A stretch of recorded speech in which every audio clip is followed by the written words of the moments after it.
go from there. Looks like we've got some questions already coming in, which is excellent. Yes, I asked them while you were out what they're interested in learning more about. And some mentioned scholarships, some mentioned dealing with out-of-state tuition, overall affording college. So thanks, Chris, Apollo, and Jacob for writing in.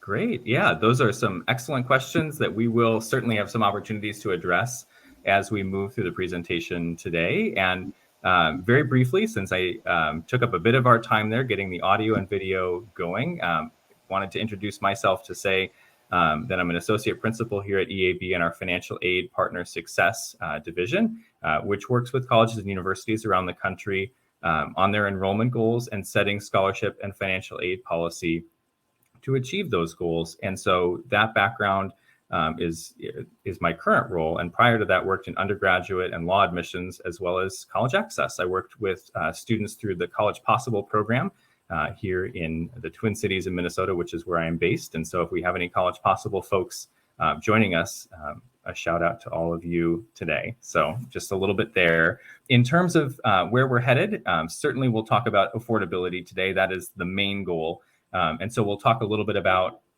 the application process, a lot about the application process, what's required, how to manage it, and the different pieces that go into those application processes.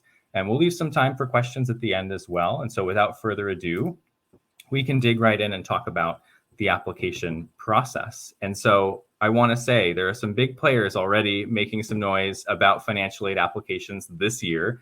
For those of you who have been on Twitter recently and have seen this red flag trend out there, you can see Federal Student Aid, which is the division of the federal government responsible for the free application for federal student aid, also known as the FAFSA, getting out there just the other day, talking about making sure that you're into getting your FAFSA in as early as possible and not waiting until the last minute.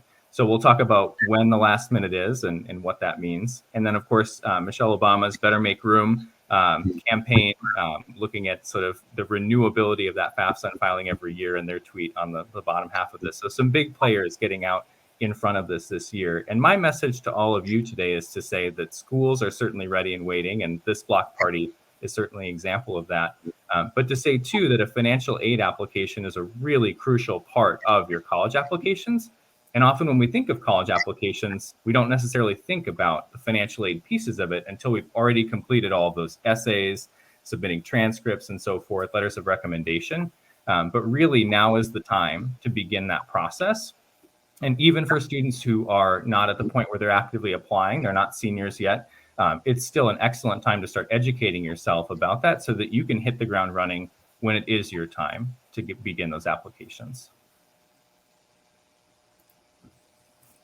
So paying for college, it is certainly a puzzle, and I think it is a challenging puzzle for most of us, for many of us. And it is a puzzle with many pieces, but it's one that we can solve. And I wanted to sort of bring to light the different sources of funding that students use and that we think about when we think about paying for college.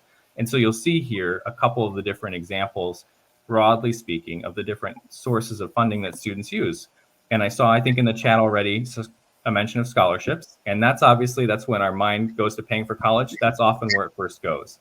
Academic scholarships that schools may offer, outside scholarships like full ride scholarships you hear about from the Bill and Melinda Gates Foundation, Coca-Cola, those kinds of scholarships, as well as athletic scholarships and other talent-based scholarships. So those certainly represent a portion of the way that students do fund their education. But you'll notice they're just a portion. So obviously we have a lot of other ways in which students finance their education and that families help students to pay for college. And so the thing that I think is important to remember is that most of these do require a financial aid application. Any of those in the middle here, those blue ones, they typically require maybe an admission application, maybe an application to an outside scholarship foundation or company. But anything in this light blue color at the top and these orange colors at the bottom, they're going to require you to submit a separate application for financial aid that we'll talk about in detail today. And so that's my goal, is to help demystify a little bit and break down the different elements of that aid application. DJ, can I also include that there are some additional forms of scholarship or financial aid assisted programs that exist out there? So the Posse Foundation, QuestBridge, those are additional resources that not only have a cohort of students who might be interested, but programming that says, hey, you are a student who might be a QuestBridge scholar. And so as we connect you with institutions, this specific organization will help to additionally fund your experience on a campus. So it's great to know that there are different modes of connection with scholarships or organizations affiliated with some dollars too. Yeah, that's such a great point, Winnie, and actually reminded me too that as we think about the schools that are part of our block party today too, they have a commitment to meeting 100% of demonstrated need. And so that institutional need-based aid of the puzzle too is so important as we think about this for many institutions, and especially the ones that we're highlighting today through this block party. So I think it's a great point that many of these sources of funding actually, exceed and are in addition to the scholarships that we traditionally think of. Mm-hmm.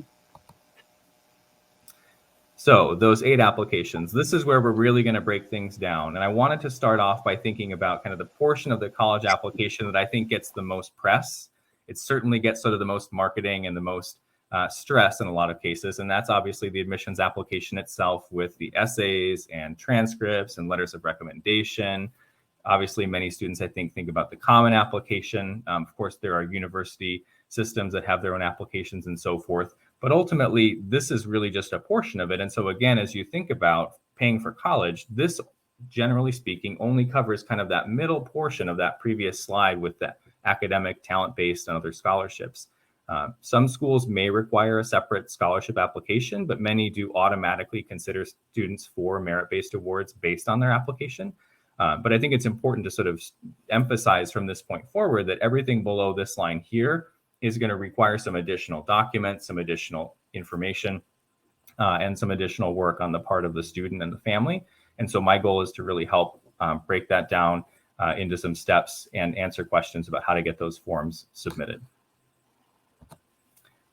So first, wanted to kind of start very broadly with a form that's required by most institutions when students are applying for aid. And it's also what's required to access some of the funding that comes specifically from the federal government.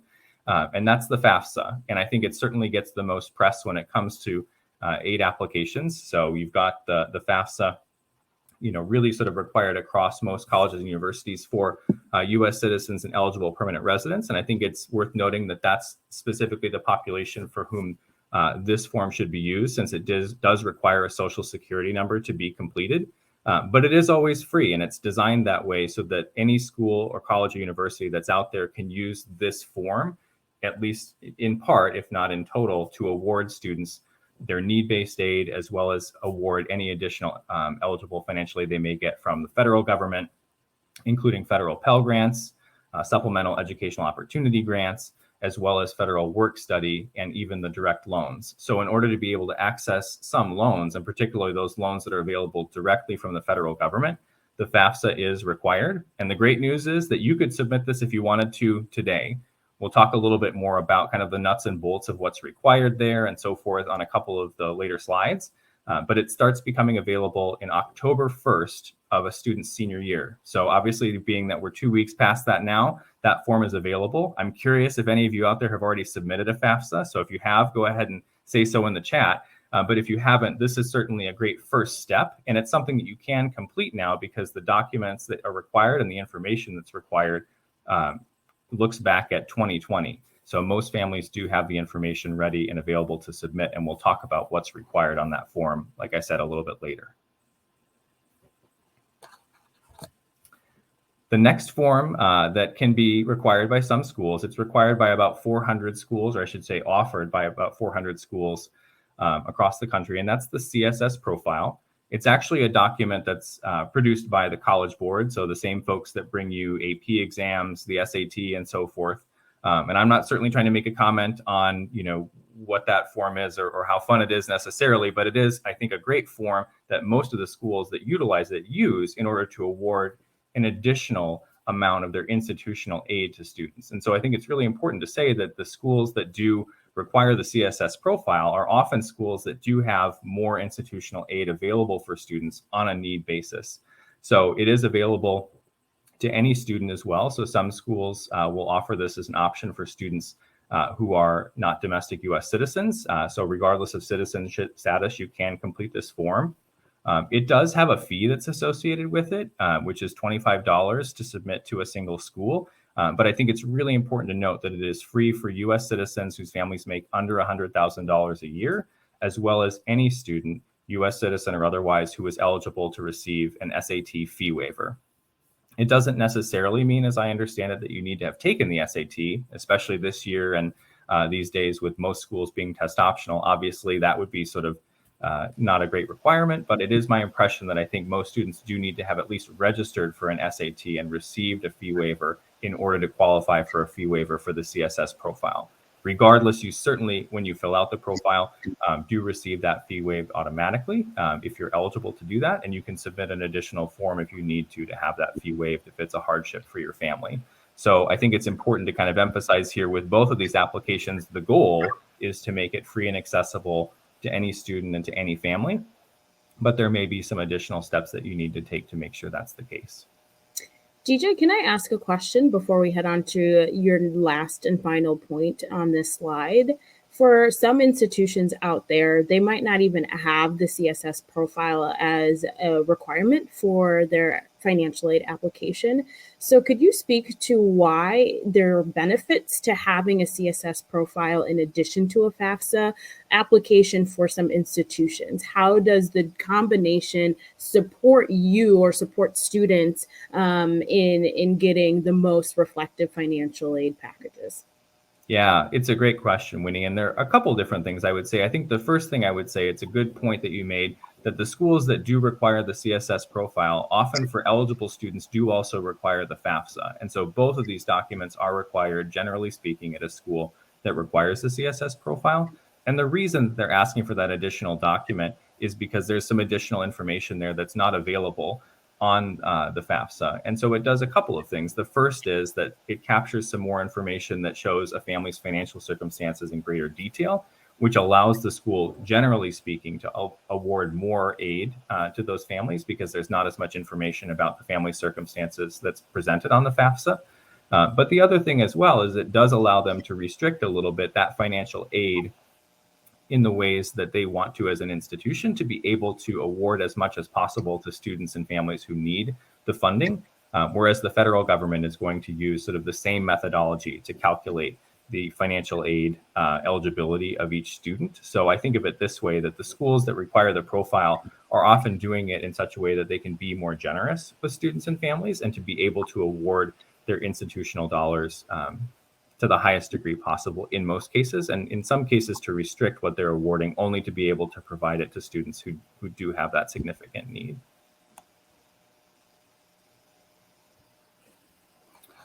So the last piece of this is certainly not the least piece of it, and I think it's really important to understand that when we submit applications for financial aid, oftentimes it's the case that you're presenting information that's based on documentation that you already have. So generally speaking, if you're submitting the FAFSA, there's actually a tool that you can use on the FAFSA to retrieve the information about what your family income was for the year, et cetera, using documents that you already submitted to the Internal Revenue Service when you filed taxes or when your family filed taxes in the year that we're looking at, which in this case would be 2020.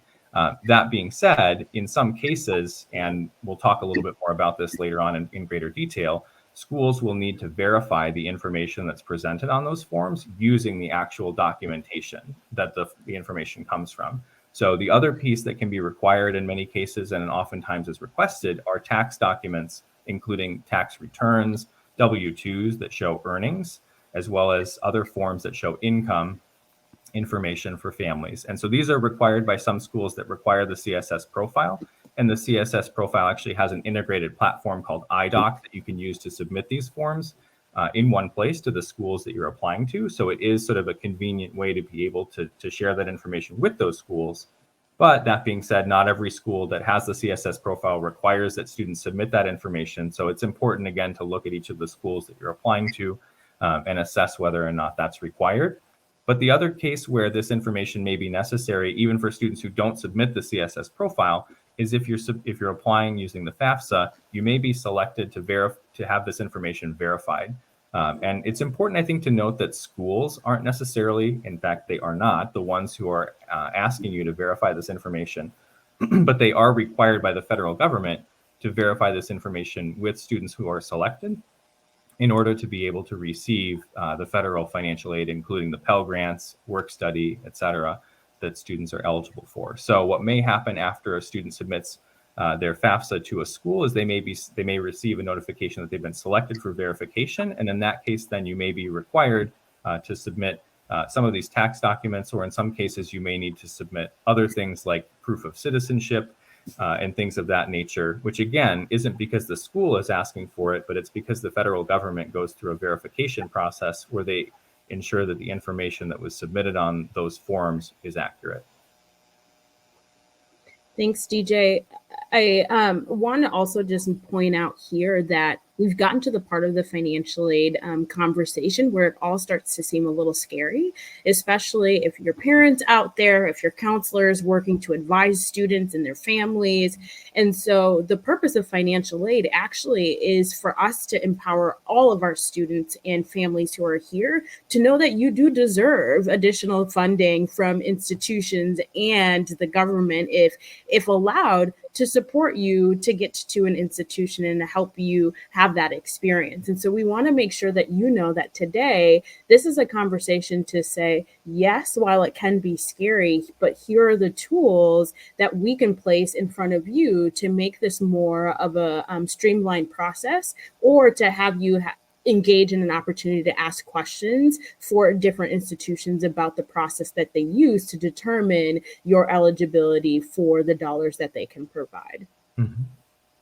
I love that, Winnie, and I'm glad you said it. And I think this is really a good opportunity too to stress that obviously you don't have to go it alone in navigating this process, and that the schools that you are applying to and working with are there to support you in navigating this process, as well as the folks that you may be working with through any of the CBOs that you're involved in here with the College Greenlight. And so I think ultimately what I would say is it's really important, I think, for the student to take some initiative to figure out which forms may be required, but you don't have to do that on your own. You can certainly reach out to admissions counselors and to other contacts that you may have at the institutions, again, that you're applying to figure out what forms are required, when the deadlines are, and to make sure that your application is complete, just like you would with your admissions application, your transcript, et cetera.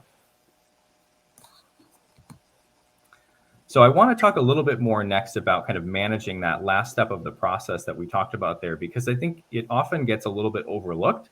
And it can be the one thing, if you will, that sort of keeps some students from actually receiving their full financial aid award. So if we kind of go back to this slide, I want to emphasize just for a moment to say that while the deadlines for your admissions application are, of course, important, some of the schools that you're applying to may actually require that you submit the FAFSA and or the CSS profile by those deadlines, or by certain other deadlines as well.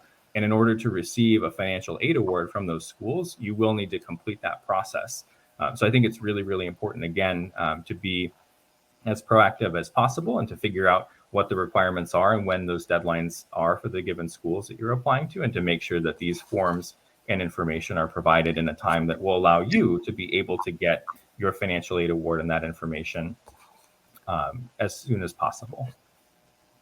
So with that, I think thinking a little bit about that last step in the process, I know, like Winnie said, it can be a little bit intimidating, even scary, to sort of think about going through the process of submitting tax documents or your parents' tax documents to these schools.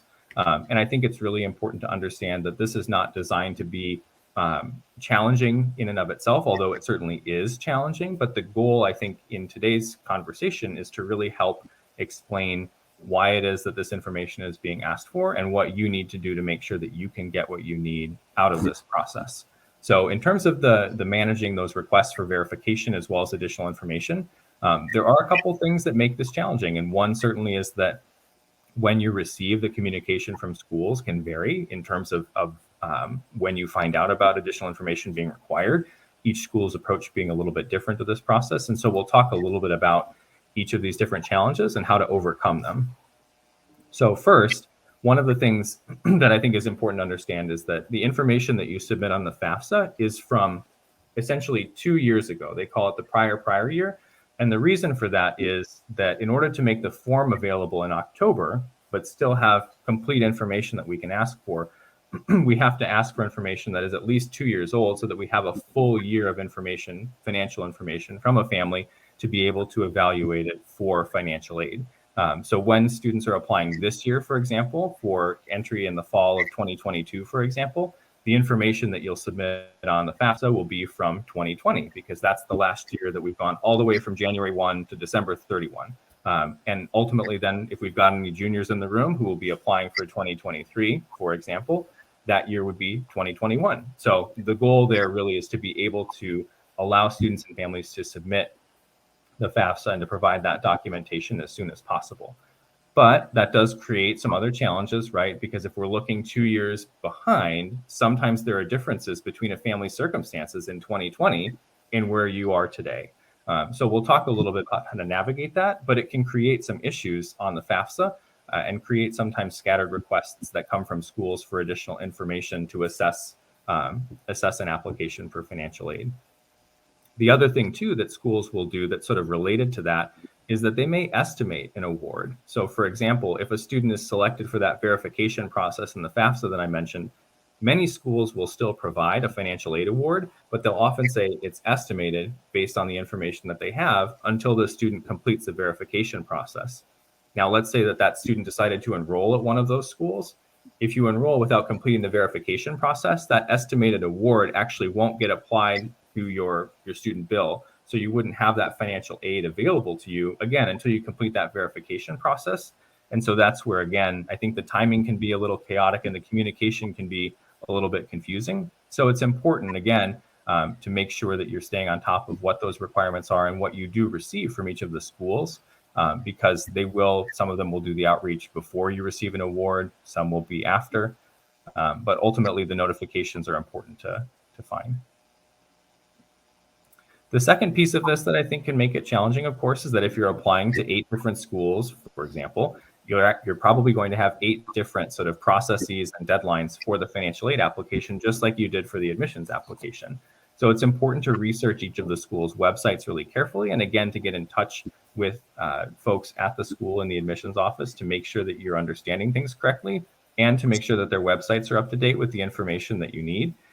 And then if it's helpful to you, I would really encourage you to document and try to follow the deadlines in your own sort of tracking system so that you're not relying on your memory or relying on the school to communicate with you ahead of those deadlines to make sure that you meet them. The other thing that I would say too is that I wouldn't assume that a school has received any of your materials unless you confirm with them either through email or verbally on the phone that they have. And that's not because you shouldn't trust the school. That's because ultimately there's a lot of ways in which some of the information that you're sending to the school can get mixed up in the process.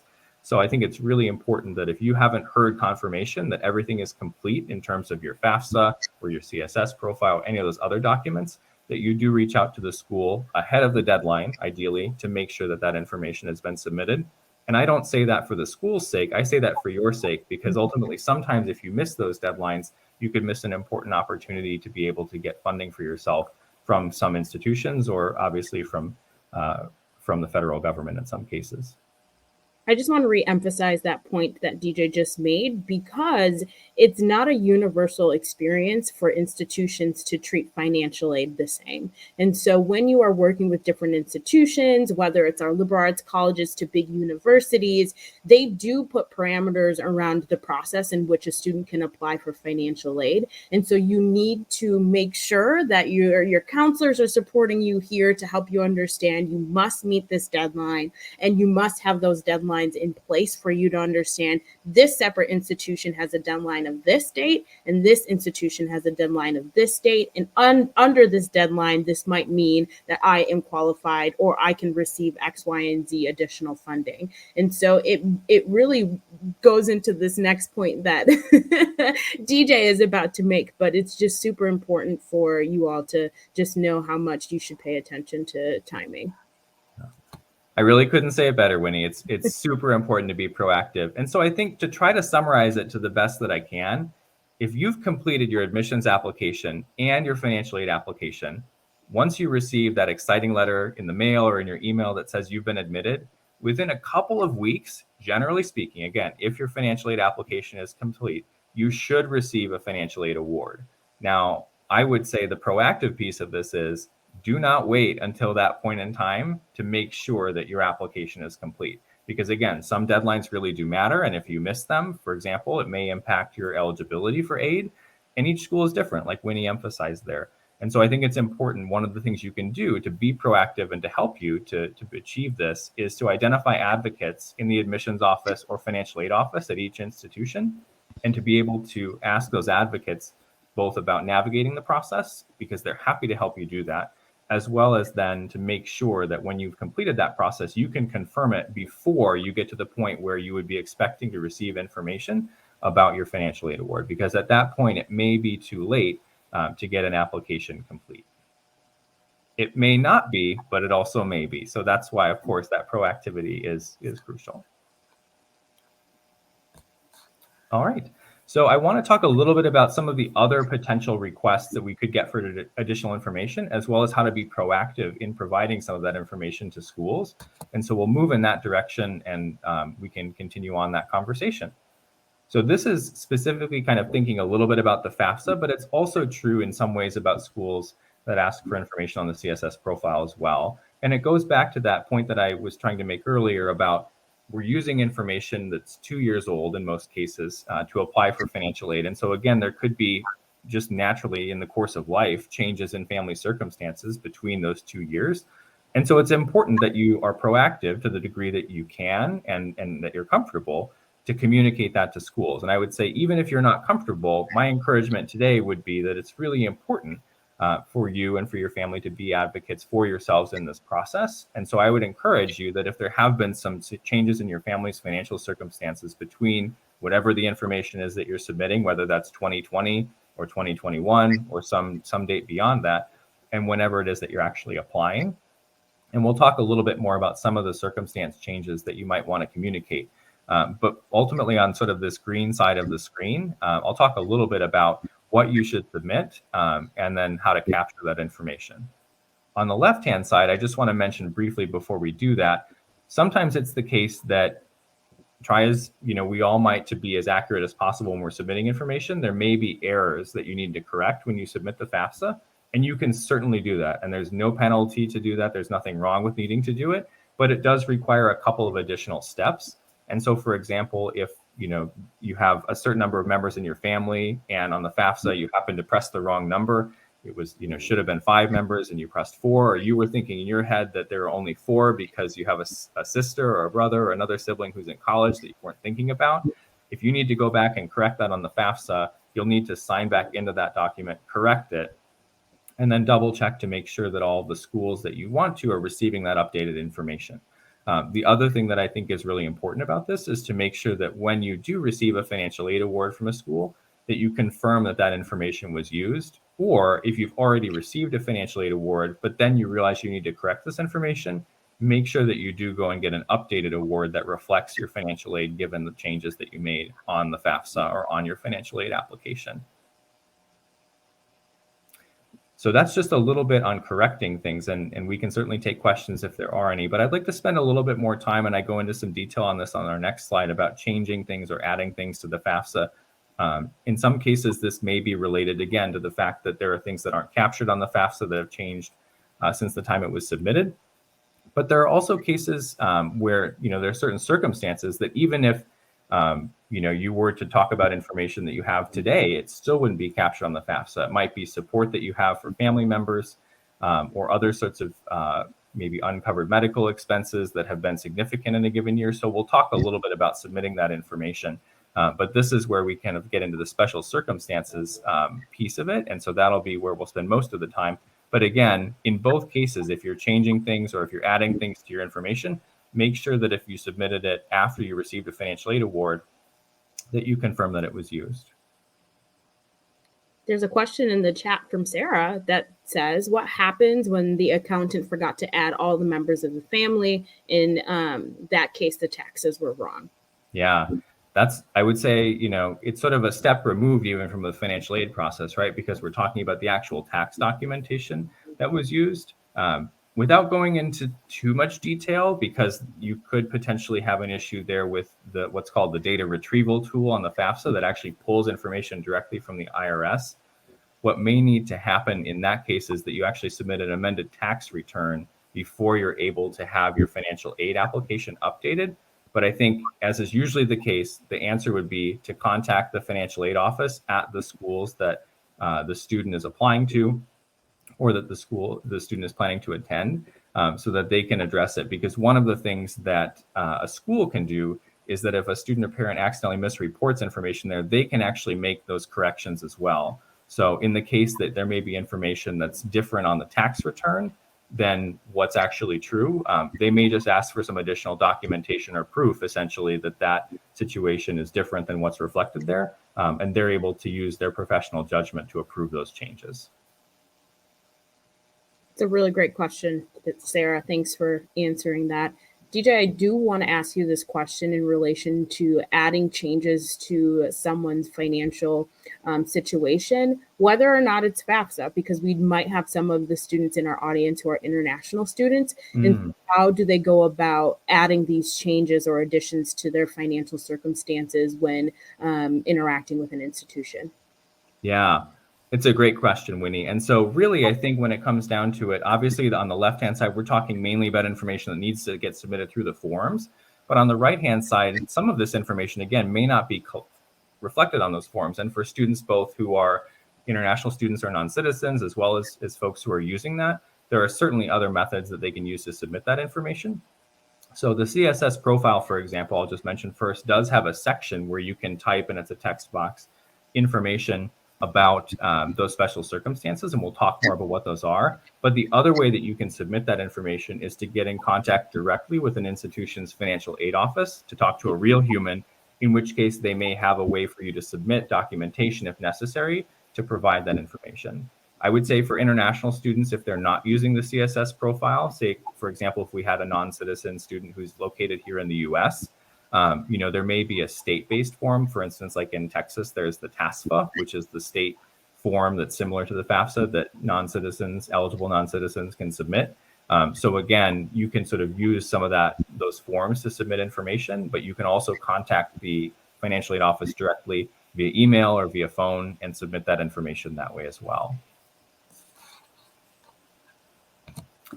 So that leads right into sort of, I think, all of these sort of special circumstances, which again, I think what's important to emphasize here is that this is information, generally speaking, that is not going to be captured on the FAFSA or the CSS profile. Sometimes the CSS profile does a great job of capturing this additional information, some of the examples that you see here, but it doesn't capture all of them. And so I think it's really important to emphasize that if any of these sort of examples are things that have impacted you or your family, over the past year, or even in the year that you were applying, or the tax year information that you're using to apply for financial aid, it's important to include this information and to submit it to the schools, which you'll need to do separately from the information that you already submitted. So going back to what Winnie said about this process being scary or intimidating, I think this is, for me, one of the things that can be most intimidating, because it really does require students and or their parents to contact the schools directly and to provide this information and to explain the unique circumstances around their family. And so I want to say, this is certainly not a requirement of the process. So if this doesn't apply to you, or if there's something about this that, it for you is not just uncomfortable, but sort of that you're not open to doing, it's not a requirement to receive financial aid. But the reason that I want to mention this is that you certainly should feel empowered to communicate these circumstances to the schools, because if you don't, they frankly will have no other way of knowing that you may actually need more financial aid and may need more assistance than they would otherwise have provided if they didn't know about this information. So, for example, if the student over the course of the pandemic has taken on additional work, earning money to support their family, I think it's a great example of something that's not necessarily going to be captured on the FAFSA, but it's something that's really important that a school would know, because sometimes student earnings, if you're looking at things from an estimated family contribution perspective, are actually, generally speaking, expected to be contributed towards college.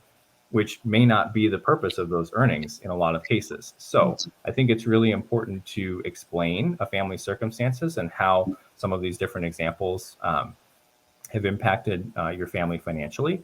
And if you have questions, again, about what to submit or what kind of information the school will be looking for, I think it's important to reach out to those advocates that you've identified to be able then to access that support in navigating the process.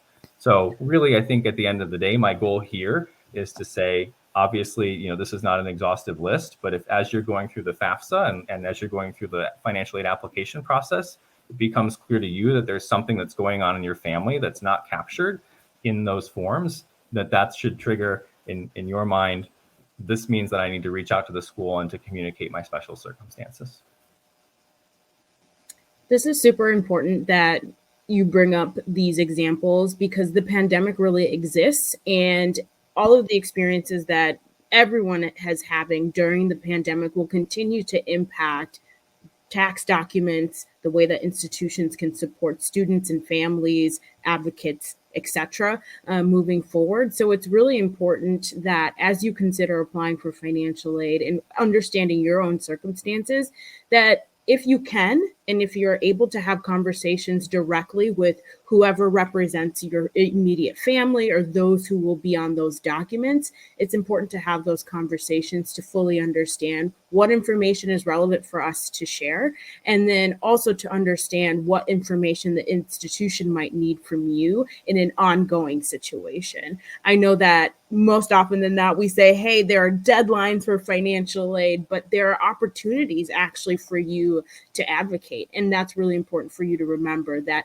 it's not a one and done deal. Situations happen day in and day out. And so the most that you can do is communicate with financial aid departments to fully help them understand where you're coming from and where your financial situation stands. Yeah. It's a great point. So I think, there are really two other things that I want to emphasize here. And then I think we're getting close to the time that we'd wanted to set aside to allow for some additional questions and answers. So in terms of those kind of two other points for me, I think one thing that I would emphasize here with special circumstances is that this isn't to say that you're asking necessarily for pity or necessarily asking for more money. In that case, the point is that these forms and these processes are designed to be broadly applicable, but they're not universally applicable. So the goal here is really for every student and their family, frankly, to be able to provide enough accurate information for the school to make a determination about the aid that they're able to award. And obviously, each school, like it says on the bottom here, is going to make their own decision about how to respond in a given situation. But I think it's important that, for example, again, if you're applying to 8 different schools, that you do communicate this information to as many of those schools that you're seriously considering attending, because that gives them the opportunity to review it, and it does not hurt you to ask. So I think it's really, really important to understand that this is not putting you or putting anyone in a situation where they're going to feel like, you're just asking for more money and they don't have it or they don't want to give it. This is really saying that, again, the forms that are used and the processes that are in place aren't universally applicable. And so if you do find that your situation doesn't conform to them, that is certainly something that I think is worth addressing. And then the last point that I would say, I think when it comes to the special circumstances, and really to kind of wrap up and thinking about this process generally speaking, is that it is important to understand too that the earlier that you can identify someone on campus at the school that you're applying to support you in this process and to have your questions answered, I think the more successfully you'll be able to navigate not only submitting special circumstances, because you'll know exactly who to get in touch with, but as you think about the, generally speaking, 4 years that a student may spend on a college campus, this financial aid office is going to be supporting you through that entire experience. And so unlike even the admissions office, which is really sort of the front door for most institutions, the financial aid office will continue to work with students throughout their experience and even afterwards to some degree. So I think it's really important to identify those contacts, even though they're not obviously responsible for making admissions decisions or helping you get in, but they are there to help you afford it and to make sure that you can continue to afford it throughout your 4 years and beyond. So I think, again, it's really important to be proactive in identifying those advocates, both in the admissions office as well as in the financial aid office. Mm-hmm. There's a great question in the chat speaking to if can you provide directions for a student receiving Social Security from a legal guardian? Yeah, it's a great question. So when it comes to some of those federal benefits, like Social Security and so forth, and guardianship, those are questions that are going to be addressed directly on the financial aid forms. And so they're going to indicate a student's eligibility for aid is different. And so generally speaking, those questions tend to be fairly straightforward. On the FAFSA, for example, yes or no questions. But what they may do is they may actually trigger the verification process that I mentioned at the beginning of this, where the federal government may ask a school to verify a student's guardianship status or the benefits that they're receiving. And so in those cases, you may be required to submit proof or information about that. And again, I want to emphasize it's never the case that a school in and of itself is aiming to verify this information or aiming to indicate that they don't trust a student in what they've indicated on these forms, but they're required again by the federal government in order to provide the funding that they do to students to complete these verification processes. So I think it's really important as you think about the application process here, and as you think about some of those kind of, again, not special circumstances, but maybe more unique circumstances, that having that documentation prepared is going to help you to be able to respond when those requests for documentation come through. I also want to make a point before we head on to the next questions. DJ, do you have a? Oh, yep. Oh, sorry. No, this is great. But there are going to be experiences, and we don't want to make the assumption that when we say families, that it's a nuclear experience, right? So, the question that was just asked focused on a legal guardian. There are some families that are separated, but there might still be connections or interactions with one parent or one legal guardian, etc. So knowing what your family experience is doesn't mean that you can't, receive financial aid. So it's better to understand that you can continue to have these conversations with financial aid departments to help them understand what your family makeup is, right? So the assumption here is not that your family is a nuclear family. It's however you are being supported, or the home or the spaces that you are connected to help us fully understand just naturally who is going to be supporting any kind of financial experiences or contributions. I see a question in the chat around how much in loans a student should borrow for their education and whether or not they should even take out loans. And I love that question. And I think it's a good segue for us to sort of broaden the topic today in terms of financial aid to say, College Greenlight is here and EAB is here to support you. And we want to know how we can support you in answering questions you may have about the financial aid process or even your college aspirations more generally. And as far as the loans question, I think the first thing I would say, of course, is that it really depends on the student and it depends on your goals. It depends on the school that you're planning to attend. And it depends on, frankly, your and your family's financial circumstances and your comfort with borrowing loans to finance your education. But I think there are a couple of things that are true that I can say that are pretty universally applicable. And one of those is that for U.S. citizens and eligible permanent residents, federal direct loans are generally the best tool in terms of loans to finance your education. And I'll talk about, just a couple of points about why that is. But generally speaking, as you sort of look across that puzzle of financing your education, other loans or other sources of loans, for example, banks or private loans, as they're called, that are coming from not places that are not the federal government, are not generally as good a source of funding. And I want to say why I think that's true. The main reason is that the way that federal loans are structured is that they have some protections in place for students who borrow them. And the first is that you're eligible for a certain amount, generally speaking, of those loans to be subsidized, which means that they don't accrue any interest while you're enrolled in college and for a certain period of time called a grace period after you graduate as well. And so ultimately, one of the protections that provides that other sources of loans don't is that you don't have those loans increasing in terms of what you need to pay back during the time that you're studying. So it allows you to borrow loans that at the end of your experience don't cost you more than they did when you started. So that's one of the benefits of federal direct loans, is that part of that eligibility is subsidized in terms of the interest. But I would say the other thing is that the repayment options for federal loans are, again, a lot more friendly to the students who borrow them than many or most of the private loans that are available. For example, some of them are capped based on the income that a student may have after they graduate. Some of them have forgiveness options depending on the jobs that students may work after they graduate. But ultimately, private loans are not required necessarily to the same degree to offer those protections. So in terms of borrowing, it's generally good advice not to borrow more than your federal loan eligibility unless you absolutely have to. There are some additional loans that can be borrowed through the federal government called PLUS loans that do require a cosigner, which means that you need to typically have a parent or a guardian or someone else who is over the age of 18 co-sign on that loan. And that means that they have additional responsibility for paying back that loan if you're not able to.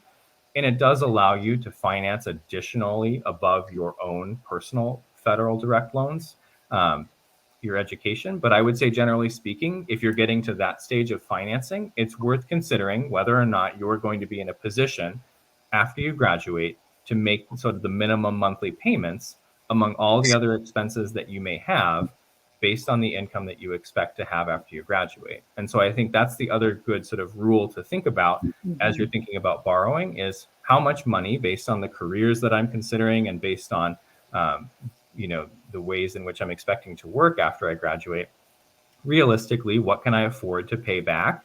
And then to use your sort of opportunities at the beginning of the process when you're thinking about the schools that you're attending and so forth to assess, if I borrow this amount in loans in my first year or over my 4 years or over 5 years, how much might I have to pay back on a yearly or monthly basis at the end of it? And there are calculators out there that can help you do that. There's entrance counseling as part of the loan borrowing process that you'll be required to complete that will explain some of those different things. And I think that can help students to evaluate whether or not the amount of loans you're considering borrowing makes sense for you. The other thing that I will add is that if you receive a financial aid package from an institution and you see that the loans that they offer within the package is more than any kind of gift aid that they give you, whether it's grant or scholarships or work study, you should have a conversation, because ultimately it's how are you going to be able to pay back those loans at the end of your 4 years? And so it all is up to you. We are not here to tell you exactly how to go about this process, but there are some rational decisions that people can make. And sometimes too, people make sacrifices to say, hey, I got into this institution. It's my dream school. They're not giving me a lot of financial aid. They're giving me a lot of loans, or there's a lot of loans associated with this, but I'm still going to go. So then what is the experience for you financially after you attend that institution? It's not necessarily guaranteed that that institution is going to say that your degree is going to get you into a job in which you are going to be making a substantial amount of money in order to pay it back. There is actually some realistic conversations that you can have, especially with the institution, to say, hey, what are the outcomes of students who are graduating from this institution? Where are they going? What careers are they having successes in? How can I be successful with the career that I might be interested in, etc. So I don't want you to feel that you are obligated to also attend your dream school if they're not giving you the financial support that you need to be successful and to thrive on that campus. I see another question in there about who can help complete the FAFSA. And I think that's another great question as well. Generally speaking, I think you have a lot of resources that you can turn to in that case. One of them, of course, would be if you have CBO support, you can certainly turn to your CBO counselor or other contacts for support in completing the FAFSA. You can also turn to folks who work in the guidance office or counseling office at your high school who may be in a position to help you with that as well.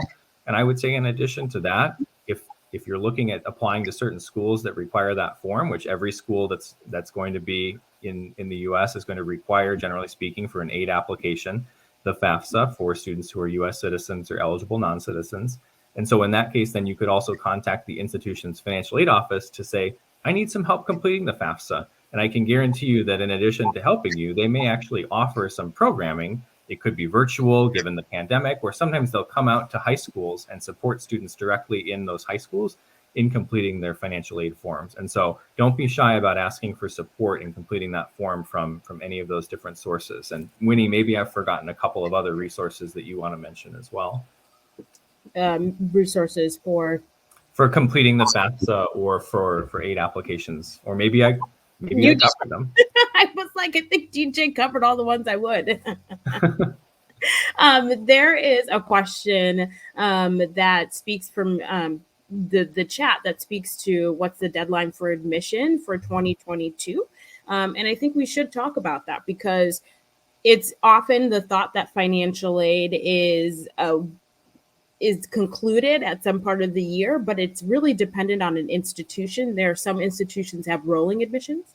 There are some institutions that have hard deadlines, and there are some institutions that are a little bit in between. So DJ, what would you say would be the deadline for admissions for 2022? Yeah, I would say this. The only thing that tends to be consistent about deadlines in this process is that they tend to be 1, 15, or 30. That is really the only thing that tends to be true about those deadlines. And what I mean by that is they tend to be either the 1st of the month, the 15th of the month, or the 30th or 31st. And so really when it comes down to deadlines, I think that's where it's important to look at the schools that you're considering. Some of them may have a variety of different deadlines, both for admission as well as for scholarships. And I think it's really important to emphasize that you want to apply by the earliest deadline possible for the sort of round, if you will, that you're considering. So if you're, for example, planning to apply for scholarships, there may be a priority scholarship deadline that's in January of 2022. Even if the admissions office may accept applications all the way through, until May or June of 2022. So again, the admissions deadline, there may not be one, or they may accept applications on a rolling basis throughout the year. But if you look on the scholarship website, it may say priority deadline of January 15th, 2022.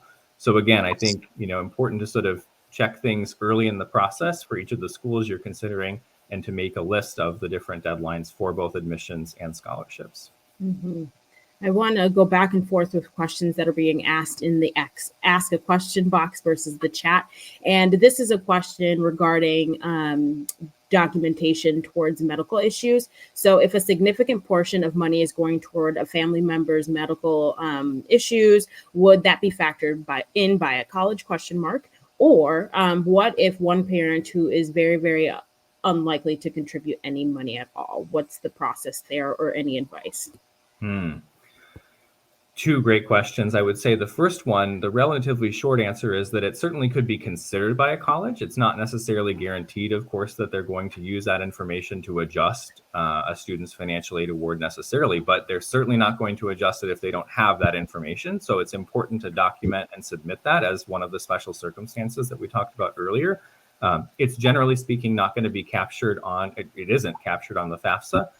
But it's something you could list in the special circumstances section of the CSS profile, or as we kind of mentioned before, to submit via email so that the school can consider that as part of the expenses for the family when they're looking at the financial aid application. Mm-hmm. Wenie, would you remind me what the second part of that question, or what the second question was? The second part of the question is about a family member or a parent who is very unlikely to contribute any. Yeah, that's right. So this is something that I think is really important to understand about the CSS profile specifically as compared to the FAFSA. So the FAFSA is going to ask for, in most cases, for students who are dependent, which means that they are having more than 50% of their expenses provided by their parents. So they're not in a legal guardianship situation, or they're not wards of the court who are under the age of 26. So for students, again, who have one or both parent support, the FAFSA is going to ask for which of the two or both of the parents' information if they provide at least 50% of that support. And so that is one thing that is different on the CSS profile, where that information is going to be the same on the main document, but they have what's called the non-custodial parent profile, or non-custodial profile as well. And that information is going to be for, again, the non-custodial parent or person. And in that case, then both sets of information is going to be required, even if that non-custodial parent or person has no intent of paying. Oftentimes that that isn't going to be waived. There are some cases where if that person has not been involved in a student's life for a significant period of time, or contacting that person would put a student or a member of the family in danger potentially. In some of those cases, that profile or that aspect of the document can be waived, but you do need to contact the school directly to have that requirement waived in the case that the parents are separated. So I think it's an important thing to understand that not every school is going to require the profile, and that may not be a situation then that a student or a family is going to need to address. But if you are applying to schools that do require the CSS profile, that non-custodial profile is going to be a requirement that you'll have to deal with. There is one other question. We are going to keep answering questions. They are getting ready for the next session, which will happen in a couple of minutes.